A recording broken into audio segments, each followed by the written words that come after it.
ભુજથી Naliya electric line railway લાઇનનું કામ પરિપૂર્ણ થયું। ગઈકાલે ટ્રેક પર પરીક્ષણ કરવામાં આવ્યું। 2-3 સૂચનાઓ બાદ હવે સંભવતઃ શુક્રવારે આ કામને લીલી ઝંડી મળનાર છે। ત્યારે દેશના વડાપ્રધાન નરેન્દ્ર મોદી 26મીએ ભુજના પ્રવાસે આવે છે, ત્યારે નલિયાને ટ્રેનની ભેટ આપે તેવી શક્યતાઓ તેજ બની રહી છે।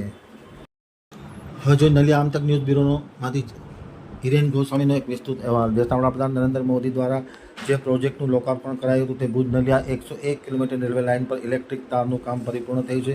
રેલવે દ્વારા પેસેન્જર ટ્રેન દોડાવવાની ગતિવિધિ તેજ બની હતી। મુંબઈથી આવેલા રેલવે વિભાગના ઉચ્ચ અધિકારીઓ રંજન શ્રીવાસ્તવની ટીમ દ્વારા રેલવે ટ્રેક ઇલેક્ટ્રિફિકેશન અને ભુજ નલિયા વચ્ચે આવતા વિવિધ રેલવે સ્ટેશનોનું નિરીક્ષણ કરવામાં આવ્યું હતું।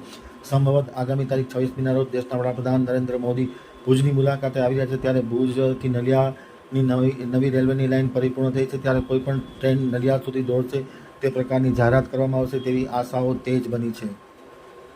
રેલવેના અધિકારીઓ દ્વારા માત્ર નિરીક્ષણ દરમિયાન 2 કલાકમાં ભુજથી નલિયા ટ્રેન પહોંચી ગઈ હતી અને ગ્રીન સિગ્નલ આપવામાં આવ્યું છે। જોકે 2-3 પ્રકારની સૂચનાઓ આપવામાં આવી છે। 2-3 દિવસમાં સંપૂર્ણપણે સૂચનાનું પાલન થતાની સાથે જ આ જે ભુજથી નલિયાનું જે ઇલેક્ટ્રિકની રેલવેનું કામ છે એ પરિપૂર્ણ થશે અને ટ્રેન દોડી શકશે તે પ્રકારનું એનઓસી આપવામાં આવશે। ભુજ નલિયા વચ્ચે Naliya terminal, air force cantt, Kothara, Dhanawada, Mothala, Sanosara, Sukhpar Roha, Desalpar, Sukhpar railway station બન્યા છે।